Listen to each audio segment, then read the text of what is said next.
যদিও জানি চারিদিকটা এখন বরবাদের আইটেম নাম্বার নিয়ে প্রচণ্ড উত্তাল, অর্থাৎ চাঁদ মামা নিয়ে, কিন্তু তারই মাঝে একটা দারুণ জিনিস চোখের সামনে এসেছে। এই যে কিছুদিন আগে বরবাদ টিম একটি রোম্যান্টিক গানের শ্যুট করে এলো দুবাই থেকে, সেই দুবাইয়ে শ্যুট হওয়া একটা ফটো, স্টিল ফটো ভাইরাল হয়েছে সোশ্যাল মিডিয়ায় with Amit Ambarkar, makeup artist, prosthetic makeup artist Amit আম্বারকরের সঙ্গে আমরা দেখতে পাচ্ছি মেগাস্টার শাকিব খান এবং ইধিকা পল দাঁড়িয়ে আছেন, এবং এই দুজনকে আমরা দেখতে পাচ্ছি ব্লুইশ কস্টিউম তারা পরে আছেন। প্রথমত এটা বলতে চাই, দুর্দান্ত দেখতে লাগছে দুজনকেই। মেগাস্টার শাকিব খানকেও ওই ডার্ক ব্লু কালারের পাঠান টাইপের ড্রেসটা পরে দারুণ দেখতে লাগছে, এবং ইধিকা পলকেও এই গাউনটা পরে দারুণ দেখতে লাগছে। ফটোটা অলরেডি স্ক্রিনে যাচ্ছে, তোমরা দেখতেই পাচ্ছ, আমি ভিডিও জুড়েই ফটোটা রাখার চেষ্টা করলাম।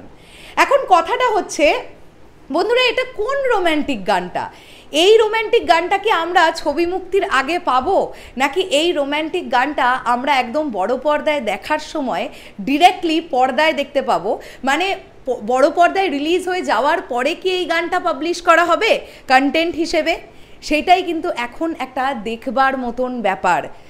তবে মেগাস্টার শাকিব খানের রিসেন্ট টাইমে আমরা যে লুকটা দেখতে পাচ্ছিলাম, অর্থাৎ তার চুলটা এখান থেকে একটু বড় বড় হয়েছে, মুখ ভর্তি আবার দাড়ি হয়ে গেছে, সেই লুকটাতেই কিন্তু ওই রোম্যান্টিক ট্র্যাকটা শ্যুট করা হয়েছে, এটা বুঝতে পারা যাচ্ছে।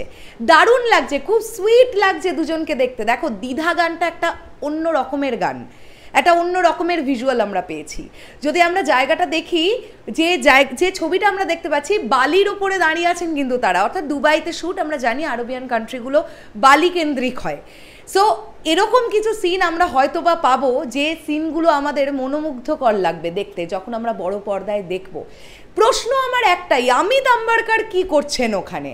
তাহলে কি প্রস্থেটিক মেকআপের ব্যবহার করে এই গানটার শ্যুট হয়েছিল?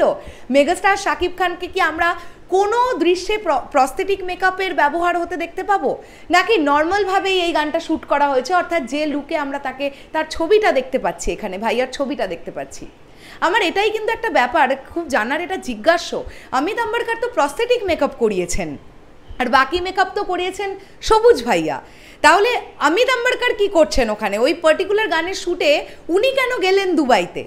এটা সিরিয়াসলি একটা কোয়েশ্চেনের ব্যাপার। গানটা না এলে বা বড় পর্দায় আমরা যতক্ষণ না দেখছি, ততক্ষণ আমরা এটা নিয়ে কোনো রকম কিছু উদ্ঘাটন তো করতে পারবো না, ব্যাপারটা রহস্যের মধ্যেই থাকবে। ঠিক আছে, থাক, অসুবিধে নেই। তোমরা ভাবো, এই যে ড্রেসের কালারটা, এই যে কস্টিউমের যে কালারটা চুজ করা হয়েছে, এর পরে যখন কালার পড়বে, মানে কালার গ্রেডিং যখন হবে গানটার, কতটা ঝাঁ চকচকে লাগবে। এবং প্রতিটা গান, বরবাদের প্রতিটা গান কি প্রিমিয়ামলি শ্যুট করা হয়েছে তোমরা দেখেছো?